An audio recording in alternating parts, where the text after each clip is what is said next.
Good evening, everybody, and welcome to the Monday, April 29th, 2019 regular business board meeting. I will turn it over to Mr. Copeland. Thank you, Dr. Gilbert. And this evening, our first presentation is from the Welsh Valley Middle School. And so I'd like to introduce Mr. Hall, principal of the school. Thank you.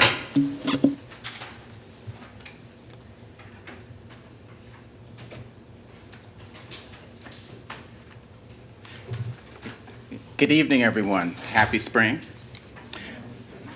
Thank you for having me this evening. Back in the fall of 2017, with the support of this awesome board, we reimagined and redesigned the 8th grade thematic program at Welsh Valley. And at this point, we're 3/4 of the way through year one, and I thought this was an appropriate opportunity for me to come back and to give you an update on some highlights from the year. The two teachers of the program are Mrs. Heather Cook and Mrs. Katie Morris, and they're doing a phenomenal job of connecting students with the curriculum in a way that is more closely aligned to our strategic plan.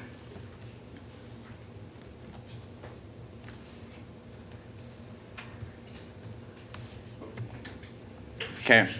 I'm really proud to say that all of our teachers, and especially the teachers in Viewpoints, understand the reality that the foundation for academic learning is social and emotional and physical safety. And so the teachers in Viewpoints made it their point to kick the year off in a really engaging, stimulating way, in a way that would build trust and a culture of healthy risk-taking. They took students to Lmsb State Park in Delaware, which was a short day trip. You can see me in the back of the picture. I actually enjoyed the trip with them. I did not take the zip line or go up on the high rope, so there is no incriminating video of me, unfortunately. But this was a really great way to bond the team of 48 students and to get them comfortable with taking risks in an environment where they were ultimately going to be exploring some really meaty issues of social justice together. So that's really important. Mrs. Cook and Mrs. Morris invite students to connect with the curriculum using these essential questions to drive inquiry. I'll share some of them with you. The first one's super relevant for any middle school student, but especially one that's interested in exploring social justice. Who am I? So in other words, what are my influences? Where am I from? What is my background? And how does that impact the way that I want to impact the world ultimately? These next couple questions go together. Whose voices are heard and why? And who writes history? And so the teachers teach in alignment with the 8th grade U.S. history curriculum and also connect with the physical science curriculum in 8th grade science and also the 8th grade ELA curriculum, so that there are some guaranteed experiences that all 8th graders experience, but the teachers in this program explore it through the lens of these questions.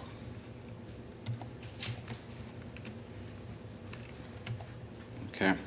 These next couple questions go together as well. What does it mean to be American? What does it mean to be American in the context of slavery? Slavery being a really significant thread in the 8th grade U.S. history curriculum. There's actually a unit that takes students through the Civil War and Reconstruction through the lens of slavery and makes some connections to some current day social issues that really stem from the impact of slavery that is enduring today.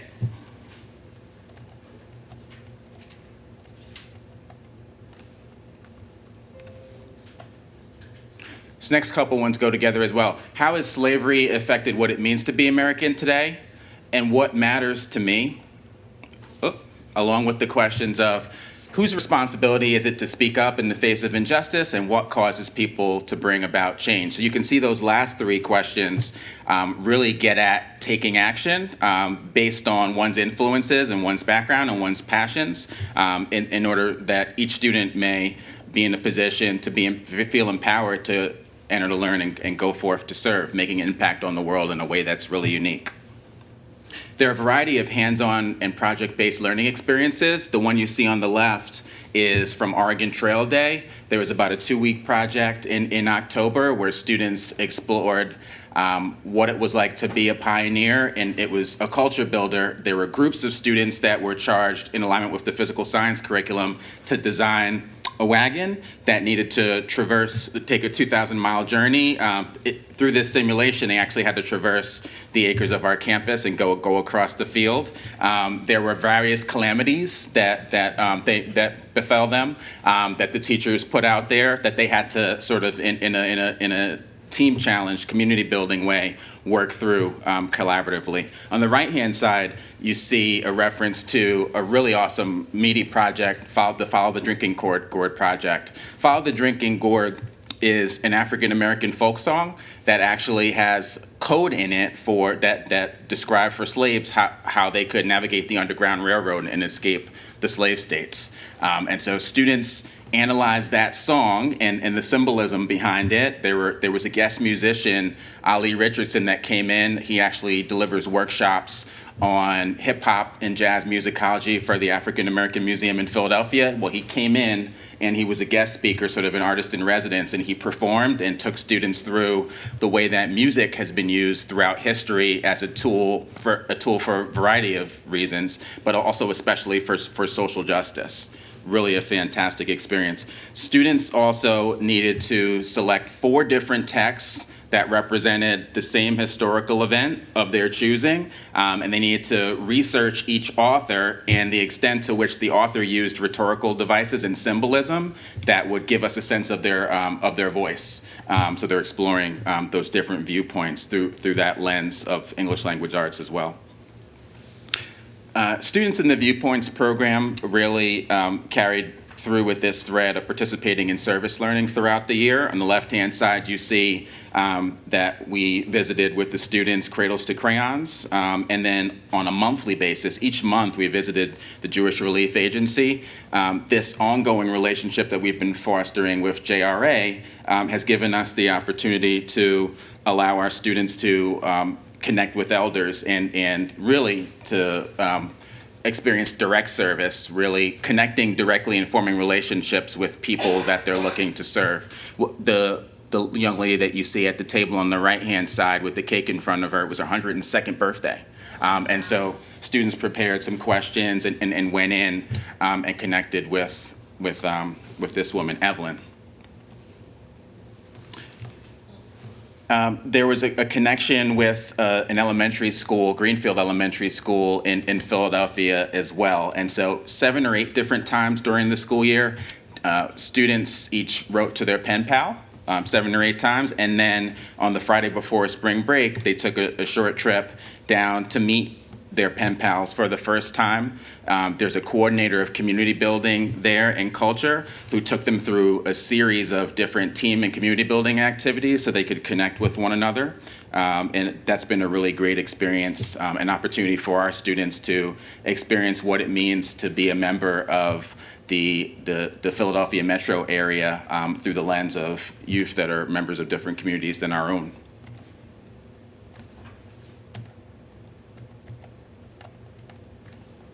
My apologies, it's not advancing for some reason. Usually if I just come in. Oh, there you go. There you go. Wake it up a little bit. As I mentioned previously, I really feel that the teachers are doing a remarkable job of striking a balance between allowing the 8th grade students in the Viewpoints program to have a common experience and some guaranteed experience that they experience in common with other 8th graders, while also really blazing their own trail in terms of delving more deeply into social justice. Here's an example of this.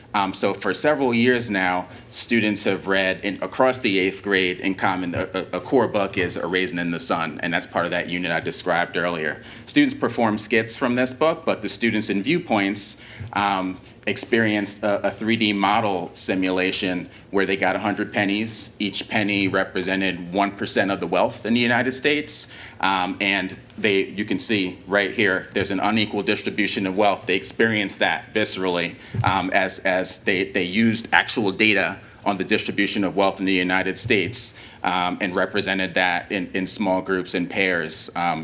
In order to get a handle on what that really looks like, and made a connection to A Raisin in the Sun, learned about redlining, and learned about housing discrimination and discrimination from banks. Do you want to get up again, Denise? Okay.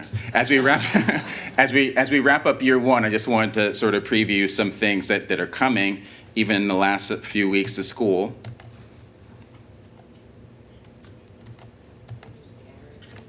I'm using everything I can. Yeah. See. There we go. Students will engage in social justice action projects. So this is a culminating project that will invite each student to reflect on the entire scope of the year, their background, their identity, their passions, and they will each, or in groups, identify an action project in order to make a difference in their local or the national or global community. Students will also engage in a U.S. government simulation concurrent with that. Each class period within viewpoints will represent a different state, and within that, each student in the class will represent the role of different constituents. Everything from elected officials, there will be elections in each class, all the way to different lobbyists and journalists, and they'll need to assume the identity of that constituent, so they get a feel for what it means to be an active, engaged global citizen through a variety of lenses. And their culminating trip will be a trip to Washington, D.C., where they'll visit the African American History and Culture Museum and the National Museum of the American Indian. That's coming up this month as well. Here are just a few quotes from the mid-year survey.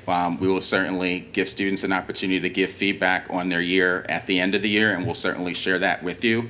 But I just want to give a heartfelt thank you to Mrs. Cook and Mrs. Morris. They put in a lot of work, but they didn't make it look or feel like work throughout the process. Those of you that know me know that I believe the number one way we teach is through modeling, and they really have modeled what it means to use their gifts of teaching in order to make a difference in the world, which is exactly what they're trying to empower and inspire young people to do, is figure out how they can impact the world, to enter, to learn, go forth, and to serve. I also want to thank the board for your ongoing support. Thank you. Thank you, Mr. Hall. It's always a pleasure to hear what you're working on at Welsh Valley, and obviously this is, so tied to the transformative curriculum and student-driven schools of our strategic plan, so it's a wonderful, really exciting to hear about it, and please send our thank you to the teachers as well. Thanks.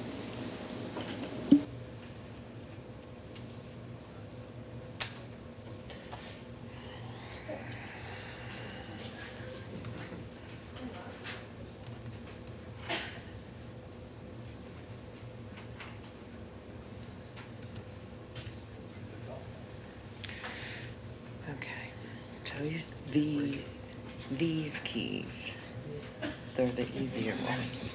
Okay, I'm gonna try to use the ones on the screen. Okay. These keys, yes, I got you, yes, I got you. How'd I do so far? Good, okay. So this is what I'm going to present along with Vic Orlando, a business administrator, this evening, is the final proposed budget and some budget highlights. The district did not use the preliminary budget format this year.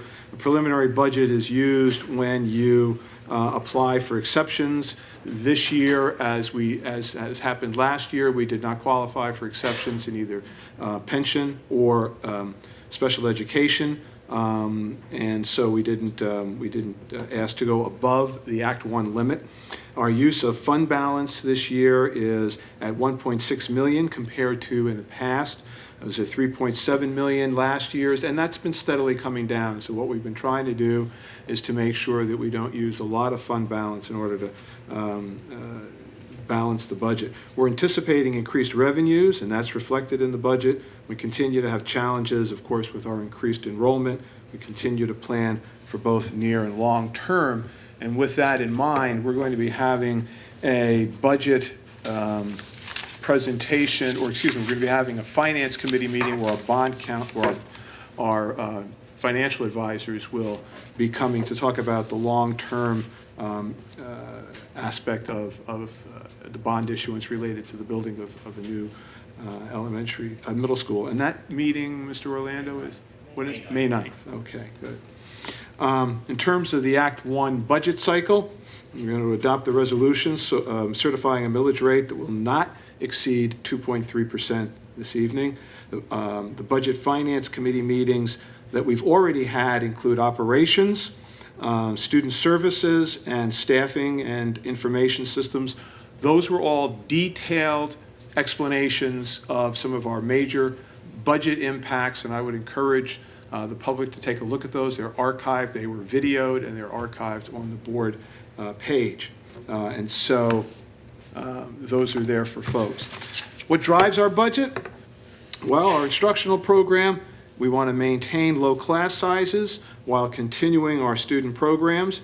Enrollment growth continues to be one of our biggest challenges. As you'll see in a second, the enrollment growth slide is not as drastic as it was even a year ago or 2 years ago, but we still anticipate a growing enrollment because we're seeing that every year. Our personnel costs, because as our enrollment grows, hiring people to make sure that we have smaller class sizes and adequate programs also grows, and special education mandates, of course. Next year, you may very well see a D here, which will be an increase of debt service, and we're not getting very much in terms of state funding. This is a graph that's taken out of one of the demographic reports for last fall, and you can see that while we're at projecting about 9,400 students, and that would be about 800 students more than we have now. At one time, we were projecting closer to 10,000, so that's a smaller rate of growth. What we're watching along with this is the amount of proposed future housing to see what impact, if any, it has on those enrollments as we move forward. So we just continue to take a look at that.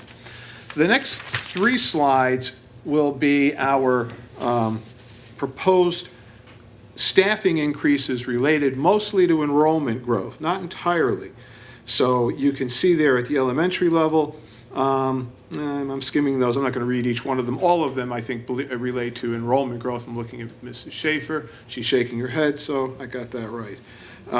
Similarly, with the certified nursing. Now, you'll see there that the nursing staff, that's for non-public schools. So we get a small amount of money from the state to offset that, but we have about 4 full-time regular certified teachers certified nurses who work in independent schools in the district, as well as about 5 staff RNs. So that's about 9 altogether FTEs that we have, and the vast majority of the funding for that comes from local funds.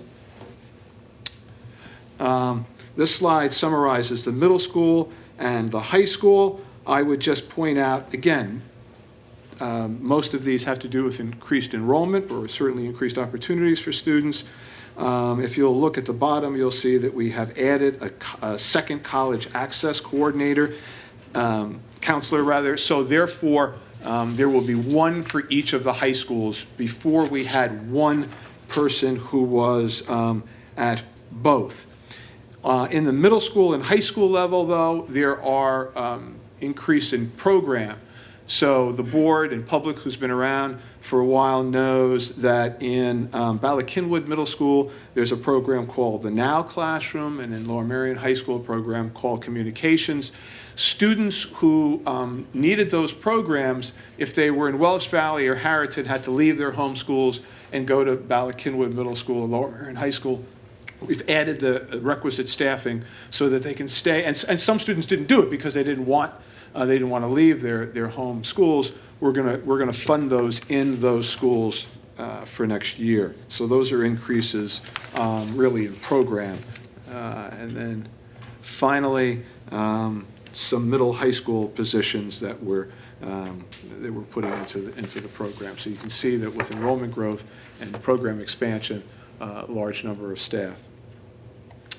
Some highlights, the current and future tax revenues are things that Mr. Orlando has to try and figure out. When we get to the revenues, you're going to see some increases there. The governor has presented the budget, and the increase, well, Mr. Orlando will tell you about that when the time comes, and the pending budget litigation. Those are all impacts that we have. This slide really shows where the money comes from, and the dramatic amount that comes from the local revenue source is about 85%. You see that Lower Merion gets very little in terms of state and federal funding. Anticipated revenues, Mr. Orlando? Okay, this slide here, the next two slides talk about the anticipated revenue. I just want to note, if you look under the top line where it shows the 1.6 million for 1920 for fund balance, and you see the 18.7, the difference, that 15 million, is the 15 million committed fund balance that the board approved to transfer the capital projects fund for the new middle school. So that's why that number differs from the previous slide talking about fund balance. We've made some appropriate adjustments based on increased revenues. One in particular note is the interest income. You can see that's more than double due to the improving market conditions. So we have about 235 million in local sources. The next slide will have the state sources, and you can see minimal increases. You will note in the 1920, the state property tax allocation is 0 right now. That will be determined next month in May. So once that figure is determined, typically it's around that 3.4 million. We will adjust both the state sources and the local sources when that happens. And the federal sources are pretty much about the same at about 1.5 million. When you add the fund balance of state and local and the federal sources for 1920, we're just under $275 million prior to a tax increase. And this slide obviously demonstrates what we do with money, and that's to make sure that it goes to support the students. And you can see the largest share at about 67% is for instructional use, and that breaks out in the following. Mr. Orlando? Yeah, under the so this slide here breaks out basically 4 categories. The top 2 are the personnel costs, are approximately 76% of the total budget, which equates about $213 million. That reflects both our current and our new personnel expenditures for 1920. Other, which is just over $66 million, and you can see it reflects everything from consultants to tuition payments, books, computers, leases, utilities, make up about 66.3. Included, if you look at the prior year, it says 81.4. So you say, well, that's substantially less. That reflects that 15 million that we talked about that we transferred in. So when you remove that from the 18-19, it brings it down to 66.4. We're actually down about $150,000 in the upcoming in those 19-20 budget in those categories. And then we have our 800,000 for budget reserve. When you add those together, our proposed final budget is $280,076,847. That actually reflects a 2.7% reduction from the $287 million budget for this year. And in order to balance the budget, there would be an increase of just over $5 million in revenues for taxes, which would be the index, which is the 2.3%. So the new millage would be 29.4088. And based upon a median household assessment, just over $250,000, you'd be looking at an increase of about $166. And the financial impact of the millage uncertainty, this has to do with the litigation. So what we do each budget year is we put we restrict and segregate in our budget, and you can see that we are now having $16 million that's set aside depending on how the litigation turns out. Finally, our budget calendar. We are moving through it. Curriculum and instruction will present on May 15th. Tonight, of course, the proposed final budget. The budget goes on public inspection, and we've yet to determine a date for the the Federation. That'll be done soon. So that's our budget calendar. And this is what we, I had the privilege of discussing what public schools are and their importance at a township meeting. And I think you had a suggestion of that tonight when you saw what the students are doing in our public schools. You heard from Mr. Hall. I thought it's interesting. Part of our strategic plan is also to make sure that we are getting out into the community. So while I'm hearing the presentation, I'm thinking about how the curriculum department has been feeding that information to Amy Buckman, who's in charge of community relations. She's been going on some exciting field trips herself. And we now have an arrangement, I think, with the African American Museum and with the American History Museum and a number of other groups. It's nice to see the strategic plan enlivened. But behind it is the budget. The budget is a statement of values. It says, here's what we want to put our money behind. And we thank the board and the public for wanting to put it behind public schools. Thank you. And I got through without any skipping I pushed the button. Thank you very much, Mr. Copeland. And you're right, I should have, when I was talking about the strategic plan with Mr. Hall, you're absolutely right about the community engagement piece, which is an important piece.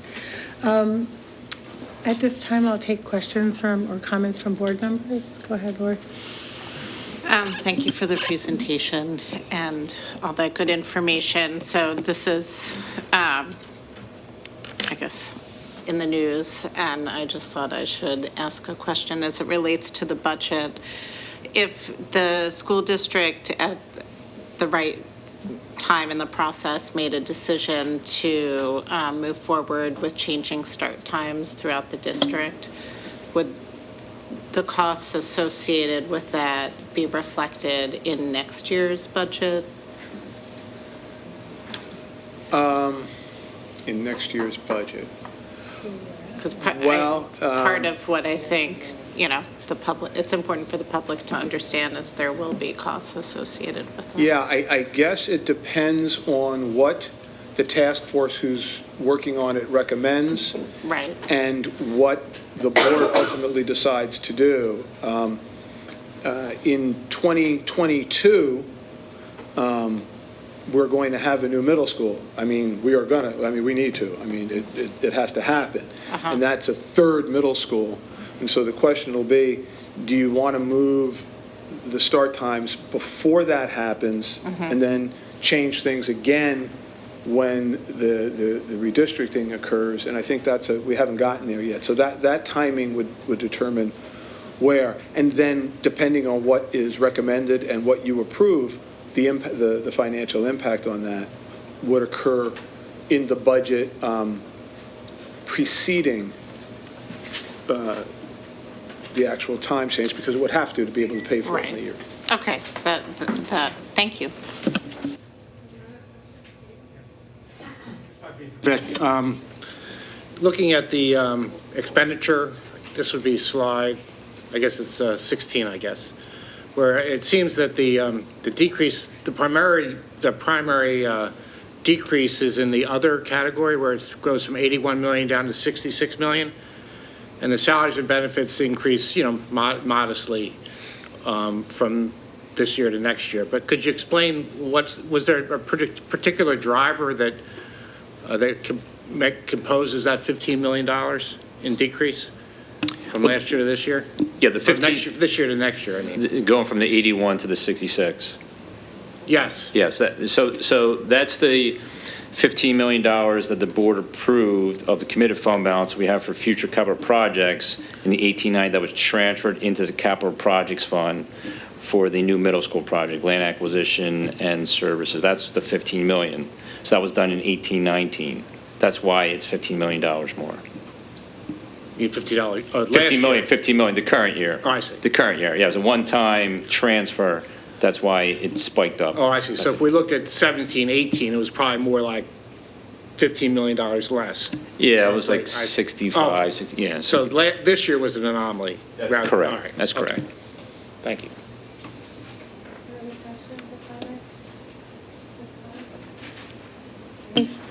Thank you very much for the presentation. At this time, I'm going to take audience recognition on action items only. That means if we're voting on something, we want to give people the opportunity to ask a question or make a comment prior to us taking the vote. So is there anyone who would like to come in and sign up with Ms. LaPera to give public comment on an action item only? No? Okay, all right.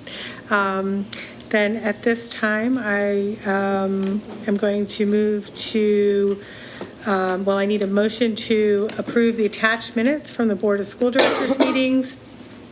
This is April 8th, Education Committee, March 18th, regular business, as well as accepting the following committee meeting minutes: April 1, legislative; April 2, curriculum; April 3, finance; April 5, policy; April 24th, finance; and April 25th, facilities and purchasing, which we will all have reports shortly. So do I have a motion to approve? I so move. Thank you. Do I have a second? Second. All in favor? Aye. Opposed? The motion passes, and I will turn it over to you, Mr. Copeland. Thank you, Dr. Gilbert. Under, it's highlights. Did you forget the highlights? No, yes, I did. I almost moved. Yeah, okay. Human Resources. Once again, this year, our district science Olympiad teams are showing great showings at the state tournament, which was held this past weekend at Juniata College. The Harridan High School team came in first in the state, with the Lower Merion team winning third place. In the middle school division, Bala-Cynwyd placed third in the state, and Welsh Valley finished 11th. Our teams also had strong showings at TSA state conferences. The Harridan took home the state title with 13 first-place finishes. LM had 14 competitors finish in the top 3. 15 Welsh Valley students took home state championships for individual or team events, and Bala-Cynwyd students took home 1 first place, 1 second place, and 2 third places, with a total of 19 top 10 finishes. Lower Merion senior Olivia Dugart was recently featured in Philadelphia Magazine for her senior project. She's launching Philly's first ever Key of She Jazz Conference, which is all about the influence of women in jazz music. And 3 LMSD students have been named as Presidential Scholar semifinalists. 16 total finalists were named for the state of Pennsylvania. So having 3 from our district is quite an honor. They are Ty Grovenfeld, Sarah Ji, and Zuan Zhao. Congratulations to them all. And now I can move to Human Resources. I recommend that the Board of School Directors approves the attached Human Resources actions HR 1 through HR 6.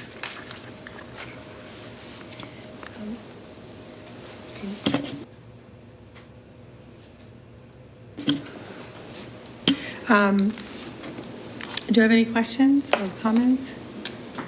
Can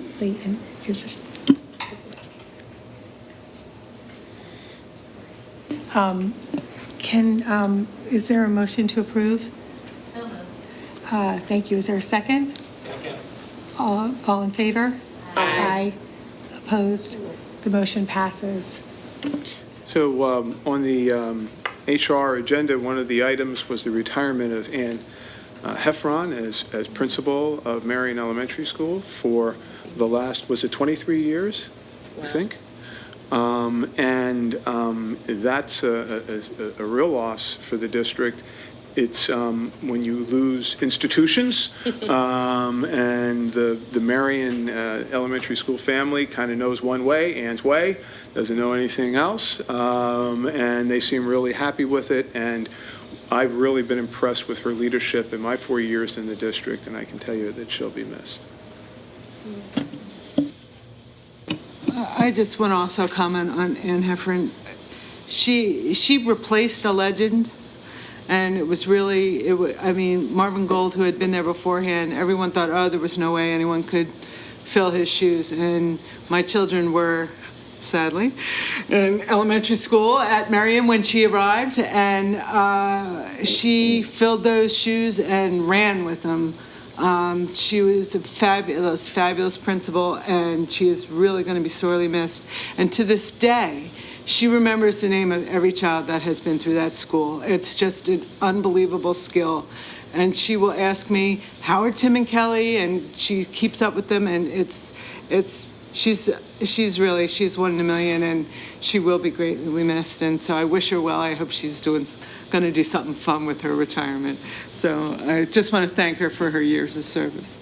Yeah, and I'd like to just thank, on behalf of the entire board, thank you very much, Diane, for those very personal comments that we're all, first of all, just incredibly grateful for all of her years of extraordinary leadership and her impact on so many children and families and teachers. And, we really wish her the best in her retirement. So, thank you.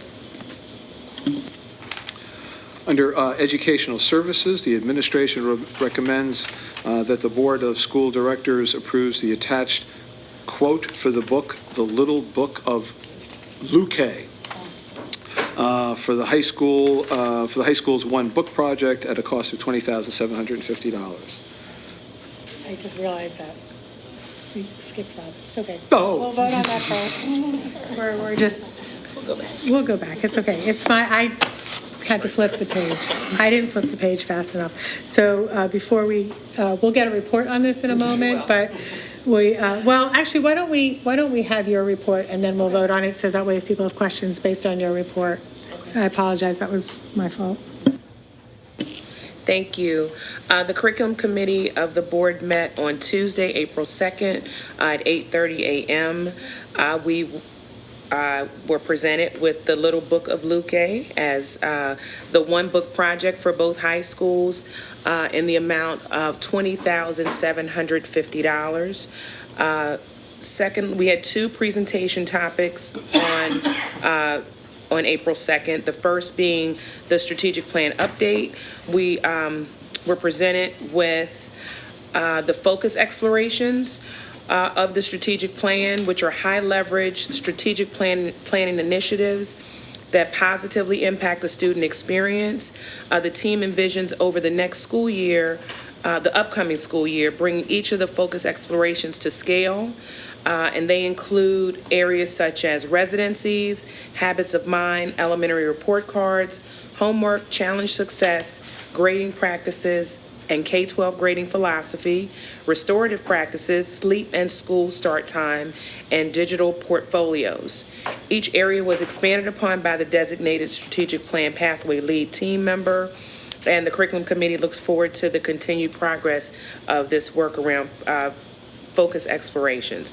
Our second topic was around the survey of challenge success, specifically the parent survey that was administered this past fall, which an elevator speech was presented or kind of overviewed the topic, and I wanted to share that because I thought it was very thoughtful. And so challenge success for the Lower Merion School District was articulated in the following way.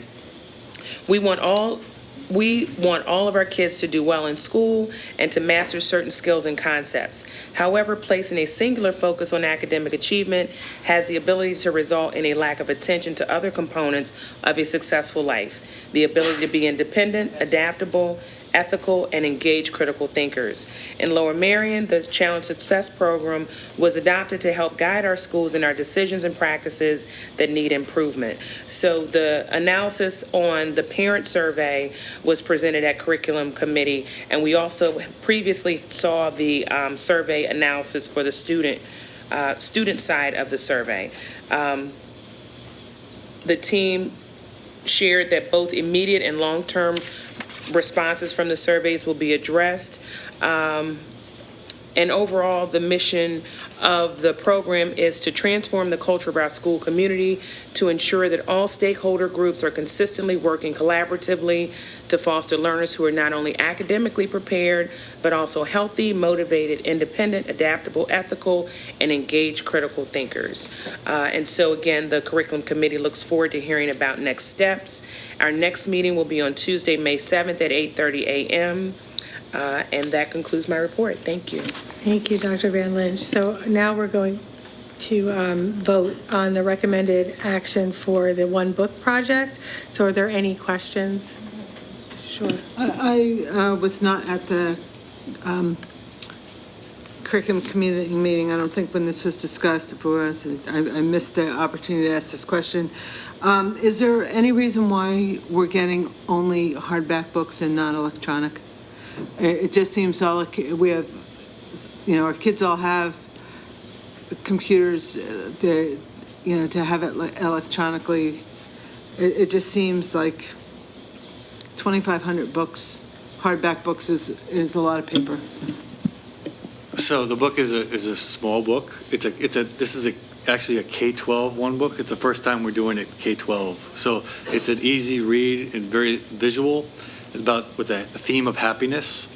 And so there are activities at each level around it. And we're actually getting the book $5 less than what it's sold for in stores, and we're recouping that money because we're selling the book for families.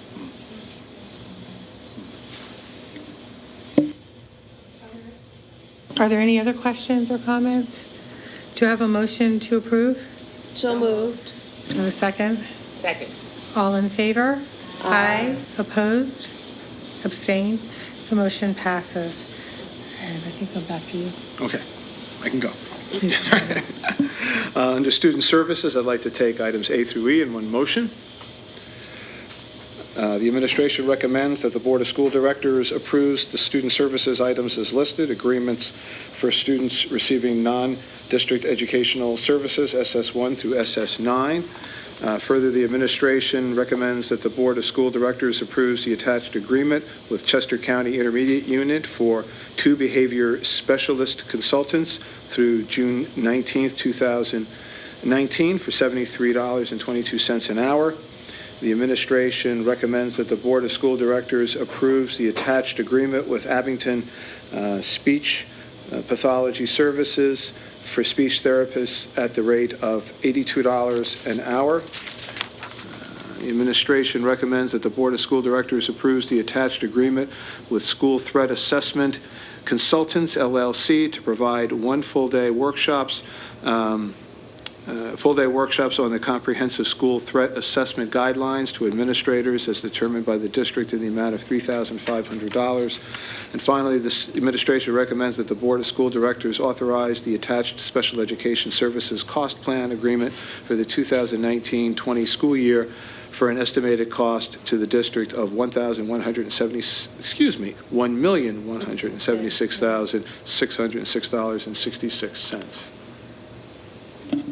Thank you. Are there any questions or comments at this time? Do I have a motion to approve? So moved. Do you have a second? Second. Thank you. All in favor? Aye. Opposed? Abstained? The motion passes. At this time, we're going to have a report of the April 3rd and April 24th. Both? I thought we already, okay, the April 24th. Do you? Well, both meetings happened in between the last regular business board meeting, but we can always attach it to the agenda, the report, if you'd like. The other one.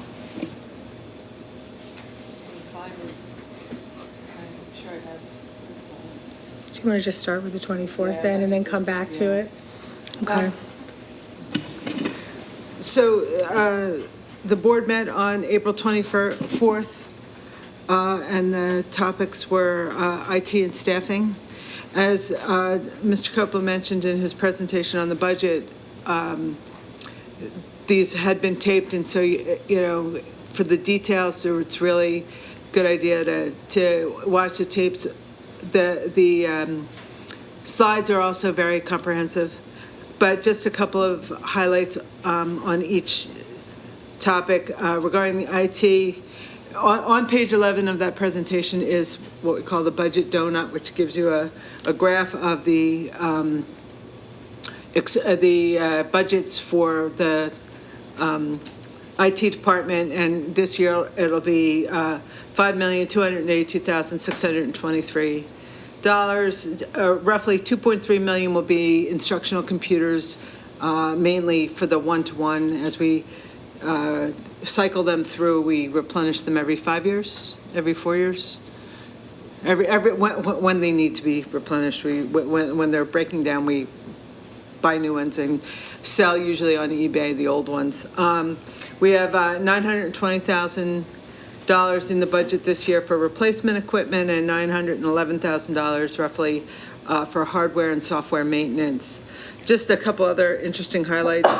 The staff addresses 11 to 12,000 help desk tickets for repairs and support a year. That's a tremendous number. We're going to be upgrading our operating systems to Windows 10, so that's going to be a pretty intensive project this summer and comes with some additional costs. Regarding security and compliance, we have about 100 new cameras that are coming online. Ben will discuss it. We reviewed at the Facilities and Purchasing Committee meeting. So those all have to be installed, maintained, et cetera. And this one just takes my breath away. We receive close to 100 million attempts per month of groups and individuals trying to get into our system that are blocked. It's certainly well over 1 million. Yeah, it was, I just looked at that chart, pull that up on that, on the presentation, it's breathtaking. And about a little over 1 million of them we actually let through, but the rest of them are suspected mischief, and so we blocked them. And the other highlight of the technology department is we do have a 5-year obsolescence, or a 5-year program so that we can plan out in advance major purchases and changes that we need to make. And so we're always refining that and implementing different elements of that. The second topic we discussed was staffing. Much of it was presented in the, much of the highlights were presented in Mr. Copeland's presentation this morning at the beginning. This year, or for the upcoming budget, salary and benefits will take about 76% of the budget. So 132 million plus will be salaries, 80 million plus will be benefits. The district has over 1,500 budgeted staff positions, 805 are professionals, that's like teachers and librarians and things like that. 678 are support, so that's transportation, maintenance, and others. And then 75 are administrative, so that's principals, senior administrators, executive secretaries, that sort of thing. Plus, our HR department also manages an extensive number of staff, including coaches, substitutes, volunteers, all kinds of folks, consultants. Those are all managed through the Human Resources Department.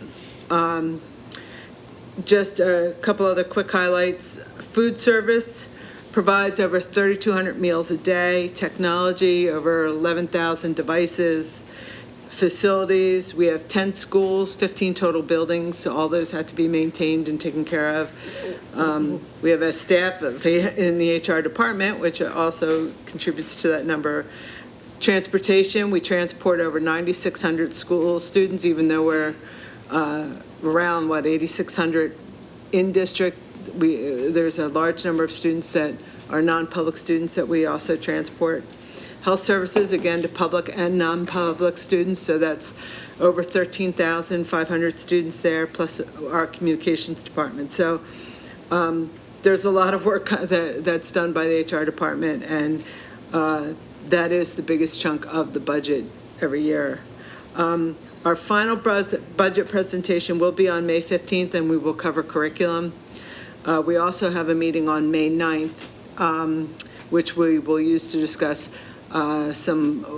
start to plan our bond issuing and discuss general fund commitments and reserves. So we have 2 more meetings in the month of May. Thank you very much, Ms. Devon-Venturo. If you want to come back afterwards, if you want. Yeah, I got to see if I have my notes in here. Okay. And now we'll have a report of the April 25th Facilities and Purchasing Committee meeting by Mr. Driscoll. Thank you. We met this past Thursday at 8:30 in this room, and we began reviewing and recommending for approval the list of bills. We then moved on to review and recommend for approval of the following district contracts. The HarperCollins Publishers, $20,750 for the Little Book of Luque we just discussed. Chester County IUs at $73.22 per hour to provide 2 behavioral specialists to support general ed services at other schools. The School Threat Assessment Consultants for $3,500 to bring in Dr. Julie Amato to provide 1 full day of training for administrators to help identify threats to people and facilities. Abington Speech Pathology Services at rates between for either $82, $79, or $90 per hour, depending on the service. This is a renewal contract to provide speech pathology services on an as-needed basis to the district. We then moved on to the purchasing report and recommended for approval of the following items. I2 Security Solutions, $87,724. This is to purchase approximately 150 new cameras to provide a wider areas of surveillance, upgrade some existing cameras, and also to purchase some additional to have on reserve so that replacements can be done quickly should one fail. Gallagher Construction, $92,425. This is to reseal and restripe select parking areas and driveways at Bala Cynwyd Middle School, Belmont Hills, Penn Valley, Harriton, Lower Merion, Welsh Valley, and Cynwyd. This is a maintenance project that happens very regularly as the parking lots and driveways need them. Field Turf USA, $376,229. This is to remove the top surfaces of the tennis courts at Lower Merion High School and replace them. They have been nursed along for several years and they've reached the end of their useful life. McCarthy Masonry and Concrete, $348,819. They will perform masonry repairs to Penn Valley Elementary School at select sites as needed at this sites. Cherry Valley Tractor Sales, $11,620, 62 cents. Purchase a new Kubota tractor with mower, deck, and snowblower attachments to add to the district's fleet. Roadcon Inc., $371,157, 70 cents. Provide asphalt repairs at Gladwin Elementary School. Manderbeck Ford, $53,745. Purchase a new Ford truck for nutritional services. The current truck they're using has reached the end of its useful life and is too difficult and too expensive to keep repairing. Another contract with new Harrisburg truck body, $47,123. This will provide an uplift for refrigeration lift gates for that truck that I just mentioned. Stokes Equipment, $28,805. This is to purchase a snow removal equipment for the buses. Currently, the staff use long scrapers to pull the snow off the roofs before driving on the roads. This is required by state law to remove that snow. This device allows the drivers to actually drive under it and just scrape it as they drive under this. So it is anticipated that snow removal in the future will be quicker and require less labor in the future. Or as we know, when you spend money to remove snow, it'll stop snowing for the next 3 years, and that'll be that. Items except D and F are bid through state-run bidding processes. Items D and F that I described above, and I should give you the numbers. The D was for McCarthy Masonry at Penn Valley, and F was for pavement repair at Gladwin, were done by district-run processes. Musco Sports Lighting Agreement. This is a contract to extend the rental of lights for the turf field at Harriton for an additional 2 years at the current rate. Heinz Rowing Center. The amount is not known at this point because it depends on how much space we use and how many participants. But the rate, we have the rates, it just doesn't know the final amount. This will be renting space from Heinz Rowing and Conshohocken to support the Lower Merion High School crew teams, and they've been there for several years. Daniel Lunar at $70 per hour, not to exceed $16,800. Mr. Lunar has in the past and will continue to take photographs and draft copy on an as-needed basis to support the communications efforts here at the district. Presidio, $134,500, a contract to design and replace the core network, firewall, instruction protection system, and virtual private network access. Another contract with Presidio, $10,033.20. Purchase spare network switches in case operational switches fail, allowing for the IT department to just pop in a new one. Presidio, $29,106. The core upgrade in item 7 I described earlier will increase the bandwidth through the network. This contract is to upgrade the Stealth Watch protection software to help be compatible with this increased bandwidth. Contract with Remind, $26,700. 1-year contract for a software package that allows individual staff members, particularly coaches, an example, to broadcast messages to students and athletes without the need for sharing personal phone numbers or contact information. A contract with E+, $10,497. This is a service contract to implement upgrades to the Microsoft Exchange servers. Another contract with E+, $7,853. Service contract to install upgrades to the VMware virtual servers. Another contract with E+, $48,510, service contract to provide additional staff to help the district IT department replace desktop computers that have reached the end of their useful lives. Contract with Oracle for $18,700. This will be purchasing licenses for Java-based applications on desktops. Contract with Presentation BVM, $5,800, plus partial payment of snow removal costs. This is a renewal contract to allow staff to park at Presentation BVM near Penwyn Elementary. This is required as part of our conditions of approval for the modulars at Penwyn. A contract with Traffic Planning and Design, $94,150. We'll have a master service agreement then, just outline generic terms, and then an individual work order to design traffic upgrades for the entrance for the new middle school at 1860 Montgomery Avenue. Environmental control systems, this is just a $0 master services agreement. It's being put in place for this group to come in to the district and provide air quality assessments and remediation plans on an as-needed basis. Our last contract was with Air Gas Technologies at $18,533.75. This is a service contract to perform maintenance on the CNG pumps located here, over at Lower Marion High School.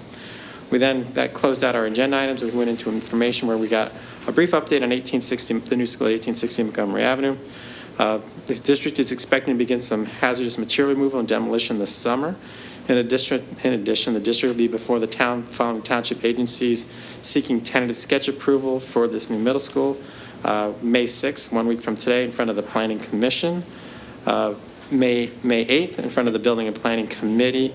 And then the following Wednesday, May 15th, in front of the full Board of Commissioners. Our next meeting will be May 16th at 8:30 in this room. Thank you very much, Mr. Driscoll.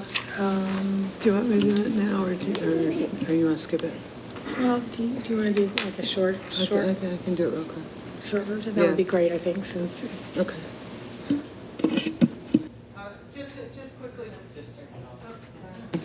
Just quickly, we did meet also on April 3rd to discuss the Student Services Department. Those slides are very jam-packed with information, but just a quick overview of some of the numbers. We are budgeting $4.3 million for health services, $2.4 for counseling, $2.4 for clinical services, and special education's budget for next year is about $47 million. That's 43 for special ed, and then another $4 million for the GIEPs. Our student population is about 60% general ed. We have 16% IEP students. That includes IEPs or duly enrolled, duly identified, so that's IEPs and GIPs. If you only have a gifted IEP, then it's about 14%, and we have about 10% with 504 agreements. We service 43 students as of right now. It varies from day to day and week to week, but right now we service about 43 students out of district for a cost of $2.7 million. These students generally have fairly significant needs and cannot adequately be serviced in the school district. Just for an example, a student who attends the Melmark School, the cost to the district's a little over $108,000 a year. So some of these placements are pretty complex, but we feel that we have a responsibility to adequately educate all our students, and that includes our special needs students. We also spend about $754,000 a year on charter schools. If the student is determined, as Mr. Copeland's favorite topic, to have any kind of special need, regardless of the cost to educate that student at a charter school, the school district has to pay $58,000 to that charter school to educate that child. So, it's a bit of a frustration for us. So that's really, as I said, the slides on this particular presentation are jam-packed with information. So if you want more details, go to the April 3rd meeting and you can pull them up. Thank you very much, and I do think it's important to realize that a lot of the details of both the budget presentations that we're talking about, as well as in all of the contracts are gone over in these committee meetings in a lot of detail. We can't do it all on a Monday night, or we'd be here all night. So if you're interested in those topics, and either attend those meetings. In the case of the Finance Committee, you're able to see it online. Mr. Orlando, thank you. Under the business office and finance sections, I'd like to take items C through H in one motion. The administration recommends the Board of School Directors approve the following action items. Approve the list of bills, approve the financial report for March 2019, receive the third quarter student activity reports, tentatively adopts the 2019-20 proposed final school district budget, which authorized expenditures totaling $280,076,847 as presented in the attached. Levies a real estate tax of 29.4088 mils, continues the 1% real estate transfer tax, and continues the $5 local service tax. Accept with pleasure, pursuant to Policy 702, planting of 3 native trees from the Penn Valley Civic Association to the Penn Valley Elementary Campus that is valued at $200. $500 from Drs. David and Mary Eschel on behalf of the Dr. David J. Eshelman Charitable Fund to support Gladwin Elementary's library renovation project. Up to $1,700 from Belmont Hills Home and School Association towards a table and chairs for the Belmont Elementary School Library Maker Space, and declare surplus equipment as surplus property and authorize the disposition thereof. Thank you. And again, on behalf of the board, I want to thank the donations from the Penn Valley Civic Association to Penn Valley Elementary School, as well as the Dr. David Eshelman Charitable Fund to Gladwin Elementary School, and the donation from Belmont Hills HSA for Belmont Hills. And I also just want to take a moment, we'll be discussing it again, to thank the administration for the very careful attention to the budget process, for really spending a tremendous amount of time and effort and insight into ensuring that we have a budget that reflects our values, as you put it so well as allows us to be good stewards of the public's money. So we really appreciate that. Are there any questions or comments at this time? Do I have a motion to approve? So moved. Do I have a second? Second. Thank you. All in favor? Aye. Opposed? Abstain? The motion passes. Under the facilities and operations, as noted in Mr. Driscoll's report, all these items were reviewed, discussed, and set forth for action for tonight. I'm going to take items A through Q in one motion. The administration recommends the Board of School Directors approve the following action items. Purchase of additional security cameras at various district locations, district-wide seal coating, tennis court restoration at Lower Marion High School, masonry facade restoration at Penn Valley Elementary School, purchase of a Kubota tractor, asphalt improvements at Gladwin Elementary, purchase of a Ford F-650 truck for nutritional services, and a upfit package for the Ford F-650, also for nutrition services, and the school bus snow clearing machine. Approve the master agreement for professional services with Traffic Planning and Design, Inc., fees in accordance with the rate schedule. Approve the initial work order with Traffic Planning and Design, Inc. for professional services at 1860 West Montgomery Avenue for a not to exceed amount of $94,150. Approve the master agreement for professional services with Environmental Control Systems, Inc., fees in accordance with the rate schedule.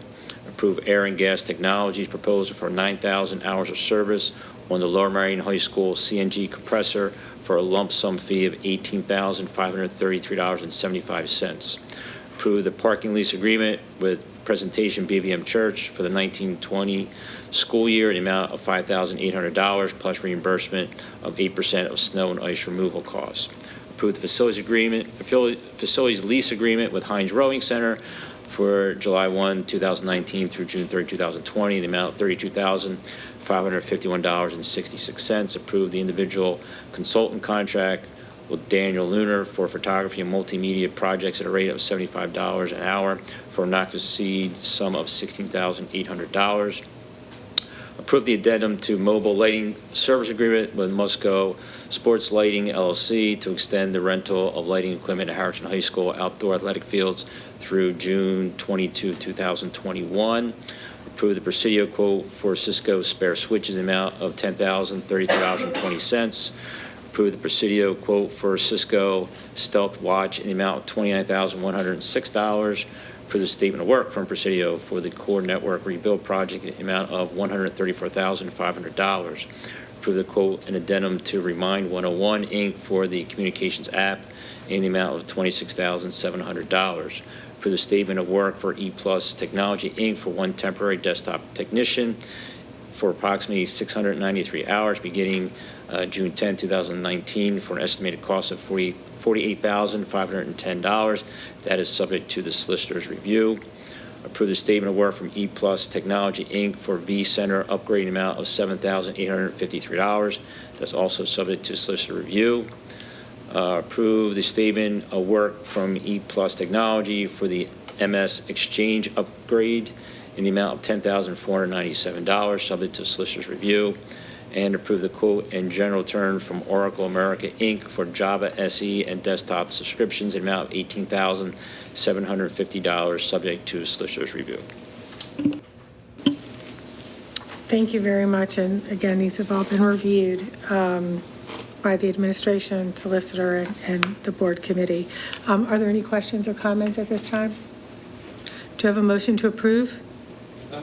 Thank you. Do you have a second? Second. Thank you. All in favor? Aye. Opposed? Abstain? The motion passes, and we are now going to have a policy committee meeting report by Ms. Robinson. Thank you. The policy committee met on April 5th, 2019 in this room at 8:30 a.m. We received updates regarding the launching of an inclusivity and belonging portion of our website, which will host many of the resources parents or guardians might need to access in order to ensure an inclusive environment for their student. We also received an update regarding strategic plan explorations, which were the subject of our last education meeting held on April 8th.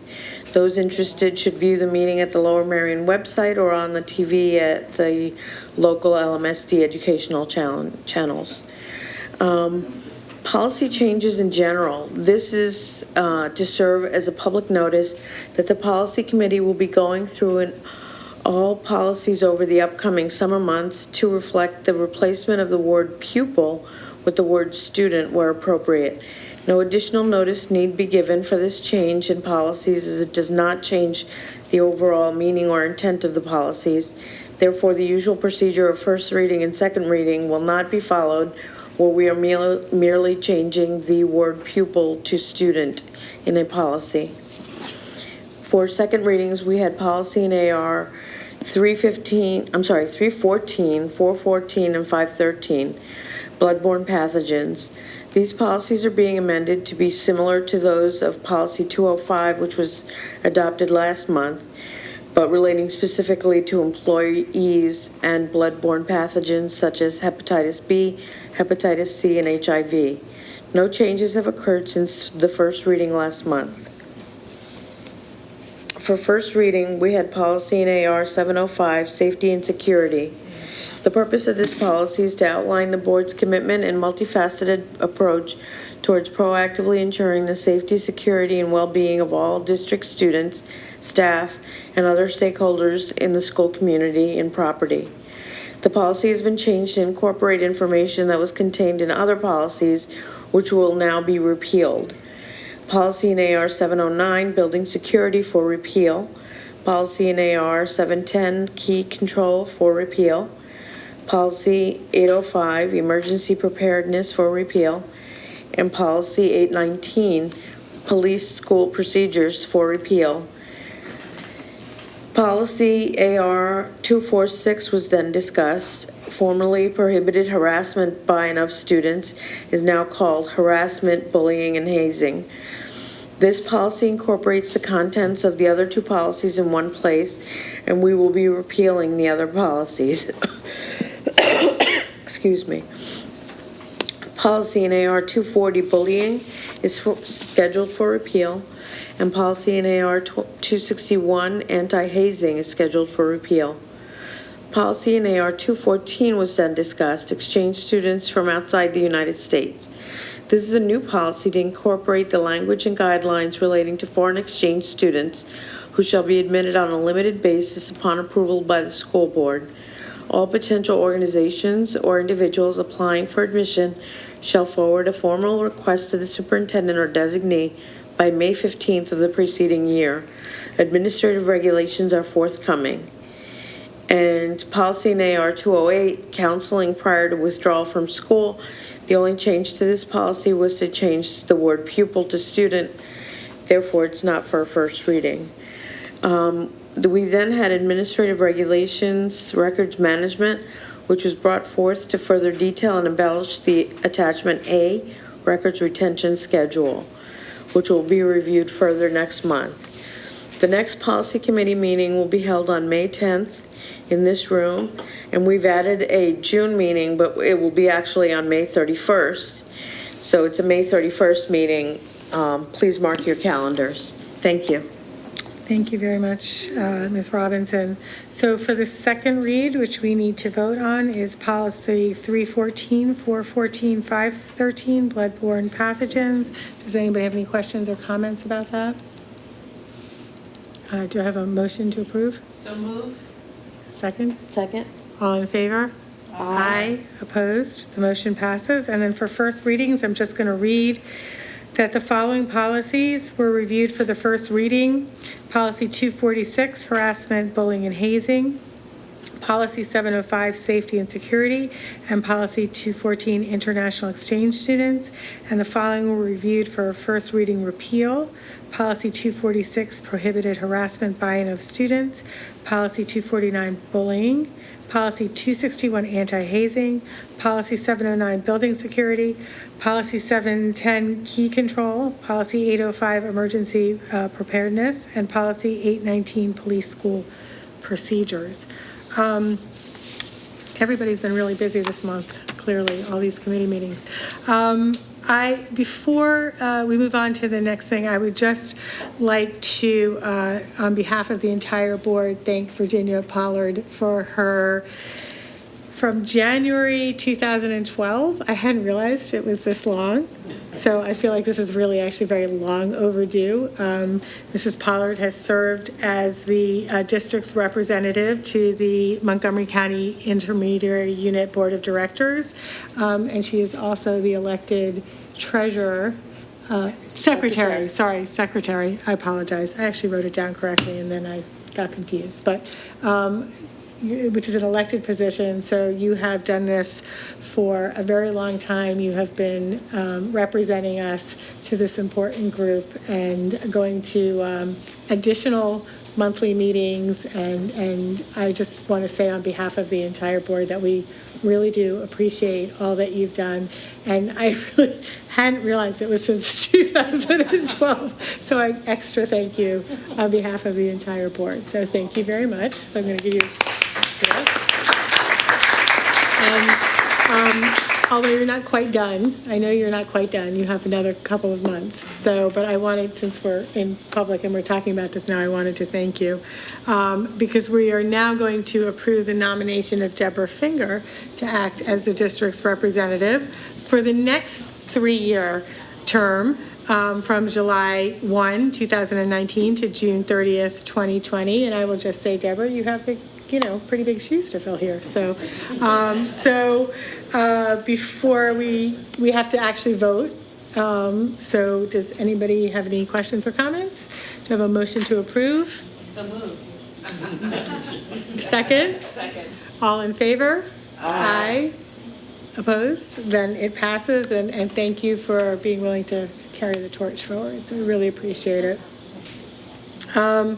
And on the agenda next is to approve a resolution, but I'm going to flip the agenda slightly and have Ms. Ackman report the legislative committee meeting, which is where this resolution is coming from, to provide some context. So if you don't mind doing that, and then we'll vote on it. And I actually have it here to read as well if you, okay. On April Fool's Day, we hosted our legislative forum here at the school district, focused on our elected officials and most of our elected officials in Harrisburg. And we had a robust discussion about several issues, the first of which was the current fair funding initiative underway across Pennsylvania, and this is an effort to fund a fair funding formula so districts that don't have the ability to raise enough local resources to support public education at an adequate level would receive more funding, and to create just more equitable funding for all public education students across the state. I think, as we all know, some areas of the state are really highly impacted by this, including Philadelphia, Chester, Upper Darby, just kind of in our region. And a number of our neighboring districts have already passed these resolutions. So we had Shirley Howe with Public Citizens for Children and Youth come and talk about the issue and explain kind of the resolution and the progress in Harrisburg. And then our legislative and communications subcommittee, who were hosting the forum, all kind of approved the resolution for consideration for the full board. Then we moved on to a moderated panel with some of our elected officials, and we heard about some of the issues kind of being considered or underway in Harrisburg. We actually had students from both Lower Merion, Harridan, Welsh Valley, and Ballackinwood Middle Schools. We had asked one student from their student governments to prepare a question in advance and come ask questions of our elected officials. And I think that for us, that was great to engage our students that way. And we were very proud of the questions the students brought, which definitely challenged our elected officials about their current concerns.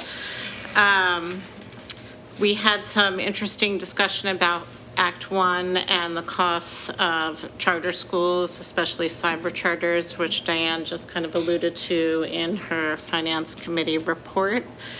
And we allowed the audience to ask questions. Obviously, members of the public were invited to attend. I think we had a good turnout, and I've already heard from everyone who participated in terms of our elected representatives that they look forward to coming back next year. They'd like a little bit of a hand in shaping the agenda, so I'm not sure if that's good or bad, but yes. Yeah, so I think it was a good night and a good experience for all who attended, and I'm really pleased, and I want to thank Melissa and Superintendent Copeland for supporting this effort to consider the resolution here in Lower Merion School District. Thank you. Lori, thank you for all of your work, as well as the committee, on setting up the legislative forum and for, working to get the resolution, to have people come and speak about it. So I have the resolution here. So I'm going to read the resolution, and then we can vote on it. And again, the committee voted to put it forward to the full board. So it's a resolution urging the General Assembly to adequately invest in public schools and students by the Lower Merion Board of School Directors. Whereas Pennsylvania's more than 1.7 million public school students deserve the highest quality education, and the state's public schools work best when they have the resources to give all students the opportunities they need to succeed. And whereas Pennsylvania ranks 46th among the 50 states in the amount of state subsidies allocated to support elementary and secondary education, among the lowest in the nation, with state share of funding public education at 38%. And Pennsylvania has the widest funding gap between wealthy districts such as ours and poorer school districts of any state in the country. And whereas the state has failed to keep pace with the rising cost of mandated special education for students with disabilities, which has increased by $1.6 billion over the last decade, even as the state's share of the cost has fallen from 36% to 25%. And whereas the state has failed to keep pace with the costs of providing career and technical education pathways to students, allowing its share of CTE funding to fall to 8%, leaving school districts with a 90% share of providing career and technical education. And whereas inadequate state funding places additional burden on local taxpayers to pick up a greater share of public schools' costs to ensure that our students' education is not jeopardized. And whereas the state must make greater sustainable investments in public schools without jeopardizing local control of those funds to lift all students and prepare them for today's competitive workforce. Now, therefore, be it resolved that the Lower Merion Board of School Directors urges the General Assembly to take legislative action for public education by increasing basic education funding through the state's fair funding formula, ensuring sufficient resources for special education and career and technical education, and generating the necessary revenues through sustainable recurring funding sources.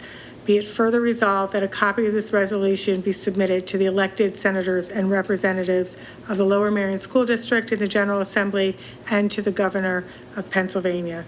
So at this time, are there any questions or comments? Is there a motion? How about you, second? Do you want a second? Second. Thank you. Thank you to both of you. All in favor? Aye. Opposed? Abstain? The motion passes, and we will adopt this today and use it to give to our elected officials at the state level, as well as to inform our community. And I'm sure Amy's going to make sure this gets everywhere, right, Amy? Of course. Thank you. I also wanted to thank Amy for all of her support in coordinating and putting together the forum. Thank you, Amy. Yes, thank you, Amy. Okay, so let's see where we are here. Oh, no, we're on agenda, not agenda. Oh, there we go. We're already prepared. Okay, well, then we're right now to audience recognition on any issue. Sounds like somebody's ahead of me. Welcome. Hello, I'm Sam Catania. I'm a student at Harriton High School and I live in Haverford. Two quick things tonight. It sounds like we just approved about $27,000 towards Remind, which is fine. I'm also going to assume that if we're paying $27,000, we're not using the free plan, which is also fine, but it would be nice if the district then took that as an opportunity to utilize some of the pro features, which we're not currently utilizing. Remind would be a great system for snow day alerts because it's a lot more efficient to receive a text sometimes, and the NBC 10 ones aren't always as reliable. So if we're paying the money for it, I think it's fair to say that we should use all of the given features like district-wide messaging that it has. And then back to parking. I was doing some casual reading this weekend and came across a traffic study that Lmsb paid for, conducted by F. Tavani and Associates. And my analysis of the study showed that Harriton currently has about 459 parking spaces in total. And this is pages 15 to 17 I'm getting most of this data from. Now, to further my weekend pleasure reading, I decided to take a look at what the township zoning codes had to say about the parking space quotas at schools. And for reference, I'm referencing, I don't know, like law or whatever, 155-95 section AA subsections 1A through C. And by the township's ordinance, my estimate, and again, I don't have the exact number, but based on what I could find online, we should have about 650 spaces at Harriton, which means we're about 190 spaces short. So now the Township Act does allow for an exemption if the applicant school can demonstrate that such spaces are not necessary. But going back to the traffic study that I'll reiterate LMSD paid for, there is in fact demand for additional spaces at Harriton. Now, this could be partially mitigated by the fact that we have fairly inefficient lot utilization. Student driving permit utilization, according to the study, is only 80%, which means 80% of students that have permits are using them, the other 20% aren't.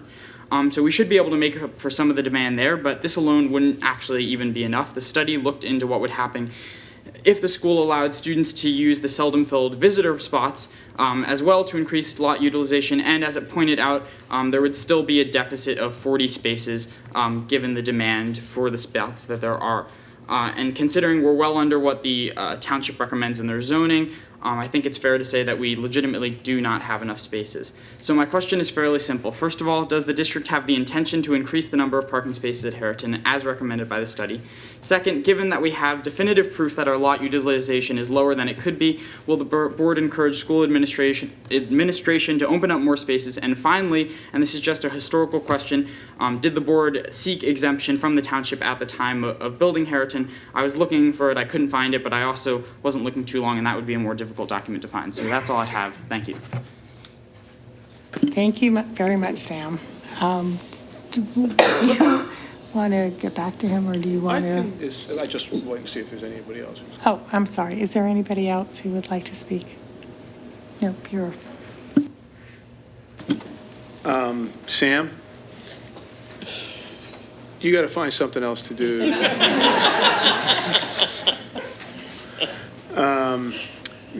We really don't have any intention of asking the administration at the high school to open up any more spaces, because we really feel that there are enough students who are already driving to school, and we're not looking to encourage any more.